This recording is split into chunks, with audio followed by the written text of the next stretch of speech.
ಹೇಳುದೇನಂದ್ರೆ ಇಷ್ಟು 26 ಪ್ರೀಮಿಯಂ ಹೋಟೆಲ್ಗಳಲ್ಲಿ ಅಂತ ಮಾತ್ರ ಮಾಡೋದಲ್ಲ, ಎಲ್ಲಾ ಕಡೆನೂ ಈ ತರ ತಪ್ಪುಗಳು ನಡೆದಿರ್ತವೆ. ಒಂದು ಇಂಪಾರ್ಟೆಂಟ್ ವಿಷಯ ಇಲ್ಲಿ ಹೇಳಲೇಬೇಕು ವಸಂತ್. ಇತ್ತೀಚೆಗೆ ಮಹಾರಾಷ್ಟ್ರದಲ್ಲಿ ಒಂದು ಕಡೆ ಈ FSSAI, ಈ ಫುಡ್ ಸೇಫ್ಟಿ ಅಂಡ್ ಏನದು ಸ್ಟ್ಯಾಂಡರ್ಡ್ ಅಥಾರಿಟಿ ಇಂಡಿಯಾ ರೈಡ್ ಮಾಡುತ್ತೆ.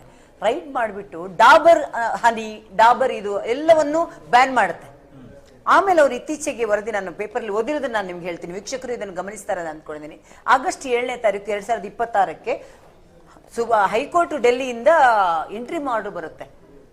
ಯಾವ್ದ್ಯಾವ್ದು 7 ಅದು ಏನಕ್ಕೆ ಮಾಡಿದ್ದಾರೆ ಬ್ಯಾನ್ ಅಂತ ಹೇಳಿದ್ರೆ, ಈ ಪ್ಯಾಕೆಟ್ ಅಲ್ಲಿ ಏನ್ ಹೇಳ್ತಾರೆ, 100% ಪ್ಯೂರಿಟಿ, 100% ಪ್ಯೂರ್ ಹನಿ, 100% ಪ್ಯೂರ್ ಗ್ಯಾರಂಟಿ ಇರುವಂತದ್ದು ಘೀ, ಈ ತರ ಆಯಿಲ್, ಈ ತರದನ್ನ 7 ಪ್ರಾಡಕ್ಟ್ ಗಳ ಬಗ್ಗೆ ನಾನು ನ್ಯೂಸ್ ಅಲ್ಲಿ ನೋಡಿರೋದು. ಯಾವ ತರ ಎಷ್ಟು ಡೀಟೇಲ್ ಆಗಿ ಹೇಳ್ತಿದ್ದಾರೆ ಅಂದ್ರೆ, ಇದು ಗ್ರಾಹಕರು ಇದರಿಂದ ಮೋಸ ಹೋಗ್ತಾರೆ. ಇಂಥದನ್ನು ಕೂಡ FSSAI ನೋಡ್ಕೊಳ್ಳುತ್ತೆ ಅಂತ ಹೇಳಿದ್ರೆ, ಈ ತರ 102 kg 105 kg ಒಂದೊಂದು ಹೋಟ್ಲಲ್ಲಿ ಇಷ್ಟು ಕೊಳೆತ ಮಾಂಸಾಣಿ ಪ್ರಯೋಗಾಲಯಕ್ಕೆ ಕಳಿಸಿದ್ರು ಕೂಡ ಇದನ್ನ ಈ ತರ ನಾವು ಬಿಡ್ತೀವಿ ಅಂತ ಹೇಳಿದ್ರೆ ಇಟ್ಸ್ ನಾಟ್ ಈಸಿ. ಇನ್ನೊಂದು